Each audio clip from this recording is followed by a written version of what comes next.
Right, so today the Friends of General Haig are demoing the Battle of Dachau in 1627.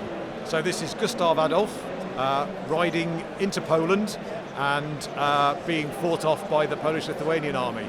So it's two armies who've been facing each other for weeks across the battlefield, and a skirmish started, and Gustav Adolf decided that he thought he had an advantage. The Polish army was split across the march, so he brought his cavalry out of the camp quickly and attacked the Poles.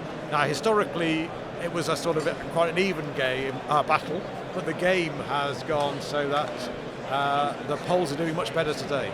I've got some of the other Friends of General Haig to help me play the game, but it is the collection I've been building for about the last 4 years, with a lot of enforced stay-at-home time. All that commuting time's been turned into painting time, so it's been really a benefit for my hobby time. It's great. It's really busy here today. I haven't had a chance to even catch a drink since 10 o'clock. And absolutely fabulous reaction from people. It's been nice to have Swedish people and Polish people coming up saying it's great to see their country's armies represented. The Polish guy tried very hard to get me to pronounce Tschew properly, but apparently I still can't do it. So the Polish language is very, very difficult. But and it's a fascinating bit adjacent to the 30 Years' War, but some really interesting armies which aren't just pike and shot. So there's a nice asymmetry between the pike and shot in the Swedish army and the big cavalry force for the Poles. So it makes it a really interesting sort of period to try.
Well, you see the game here.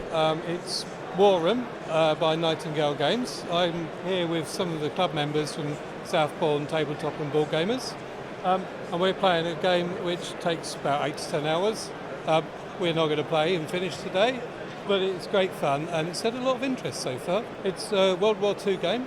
It's by the designer of Axis and Allies, but it's called Axis and Allies on steroids, and it's a much better war game as such than Axis and Allies. You do simultaneous orders, your team's Axis versus Allies, you can get pinned, you do attacks, you can produce units, put them on the board, you can bomb factories and the units being built, you get resources to go and build the units and so on, and you just keep on doing that till one side loses.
Well, this is sort of my local show. I live literally 15 minutes away, so not coming would be a disgrace.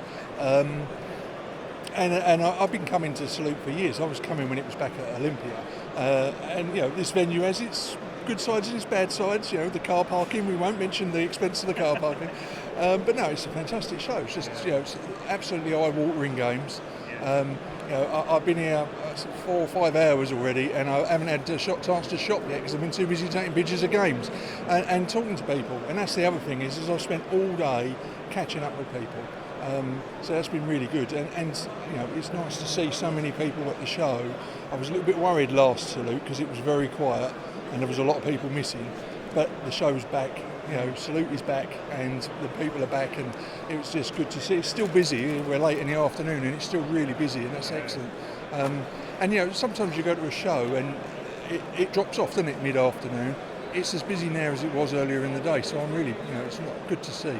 And obviously I'm like everyone else, I'm here for my inspiration. What's my next project? I haven't finished the last one and I'm already looking for the next one. I'm going to do a slideshow. I'm hoping, cross fingers, to have that out later today actually, maybe. And I'll do a bit of a show report tomorrow. But I've already pre-warned the wife that I'm out of action for the whole weekend, and she's understanding, on the understanding that I take her out on Tuesday. So no, it's been really good. I've spent all day talking to people, and I may not have spent anything yet other than on the car park, but I've had a fantastic time. So a couple of more games to look at, and then the wallet comes out.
we've come for the first time to put on Mark's Little Toy Soldiers. We've also got pirates over there as well.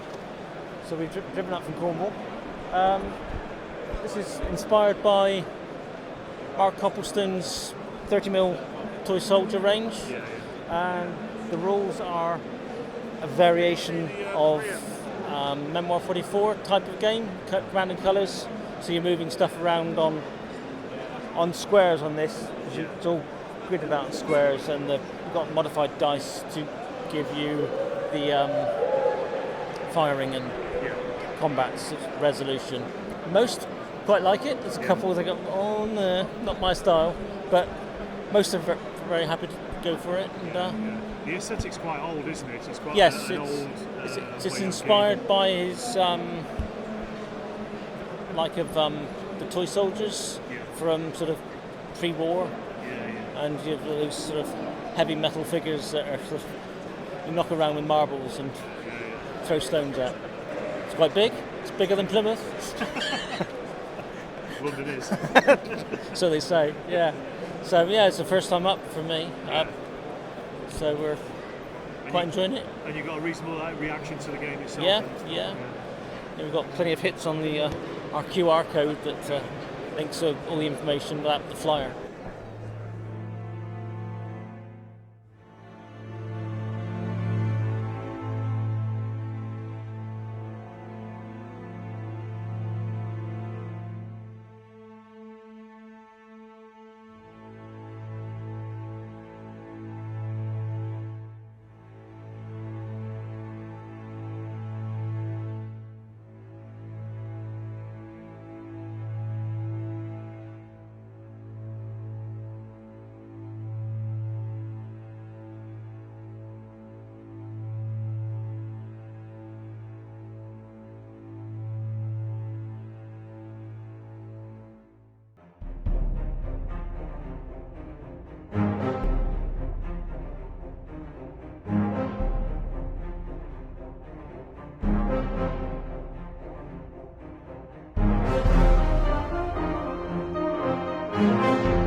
So I'm this year's lead sleuth organiser. I've taken over the famous Mac. I'm absolutely standing on the shoulders of giants with Mac, and luckily Mac is still president of the club and therefore around to tell me what to do right when I do it wrong. So basically I've been with the committee and the small group of people organising the show. So far, while you look around you, it's pretty full, it's pretty buzzy. We hit 140 odd traders, 107 separate games tables. We've sold just about 5,500 tickets, e-tickets, a few more hundred on the door, and people forget we let in under 16s sort of free, so there's a bunch of under 16s, and it does look like a more youthful mixed crowd. Everybody forgets, of course, we have 400 gamers in here before we start. So I'm pretty sure the traders are feeling fairly happy at the moment. We always have the let's do it over 2 days, or let's take a little haul. Let's see where we got to. Obviously, when we started this year, we had to be pretty careful because we weren't too sure, like many shows, numbers, who would come. So we were pretty cautious. I mean, I'll apologise now to people. We ran out of bags because we obviously pitched at a level for the bags. We weren't expecting effectively 6,500 people. So those who didn't get a bag, terribly sorry. It's a problem, but it's a nice problem to have, as it were, okay, in that way. So next year, we'll get more. And I think the big attractions have been people just meeting up. I think people, I know we're a southern show, etc., but fundamentally you can get into London. I think people who have seen each other on social media for the last year or two and have engaged in massive long relationships are meeting up. You see it happening in the corners. The panel sessions, which my colleague Alex and John have worked out, and also others on the committee of much younger generation have driven our social media content. The panel's gone mad. generates so much interest. The social media stuff's got absolutely bananas this year. So yeah, really, really pleased. And it's down to, like I said, I'm standing on the shoulders of giants from my predecessors, but I have an amazing support team who've just mucked in and made a difference for what could have been a pretty scary, shaky start.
It's a very good question what we're doing today. So this is our game today from the London Wargames Guild. It's a very silly game, but a fun game. What we really wanted to do was to build a pre-fire London bridge with all of the houses on. So, we built this 1650s London. We decided to set it during a frost fair, which are things which used to happen. The Thames used to freeze, there would be a fair with events. And then we had to make a game of it because we can't just have a pretty table. So we did a skirmish game. The idea was really designed as a participation game. It was designed for drop in, drop out, really simple rules. So we had 12 sort of gangs being different factions from the 1650s, 8 or 9 players at a time, and it's been sort of vaguely organised chaos all day. Well, I think the table has gone down really well. People look at the table, they like it. We've had people come and take pictures and then come back later and play. And it seems to have worked, that we got this fantastic board. And I really must say, there's a guy in our club, Daniel. Daniel bought himself a laser cutter, taught himself to design, and 90% of the buildings on this board, all of the houses, none such house there in the middle of the bridge, he has designed and cut. And he's been coming to the club every week for months with sort of little bags of MDF to hand out, and they're really good kits. They're fun kits because they come with no instructions. You get sort of 3D jigsaws, you put them together. But yeah, so, and we've won best participation game and we've won best in show, so really couldn't be happier today. Yeah, well, last time 18 months ago we won best participation game, so we really wanted to have another crack at it. I don't think any of us expected best in show, so that's just been there are no more worlds left to conquer. I don't know where we go from here.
Right, that's very exciting. Right, hello, I'm Joe Bilton, and I'm running Big Chain of Command here at Salute. This is my Saint-Côme de Mont table in Normandy.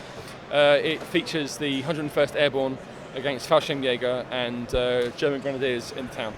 It's my first salute. First salute anyway, even like coming as as a regular person, and my first table as well. It's been really good. It was very busy. Table was surrounding people the whole time. We had maybe 4 or 5, maybe 6 games, but like 2 halves, so it was busy. We had kids who had never played before playing with their dads. We had people who it was their first time playing Chain of Command. It was really good, and everyone seemed to have a really good time. Lots of questions about how did you make this and stuff, and I think people have liked taking photographs of it. There's lots of pictures. My voice is going now, so I'm talking all day. It's been really good. Yeah, I've won. Well, it's glassware. Yeah, this is the best historical game, so that's very cool. I think that's very well deserved. Actually, I think it's been brilliant.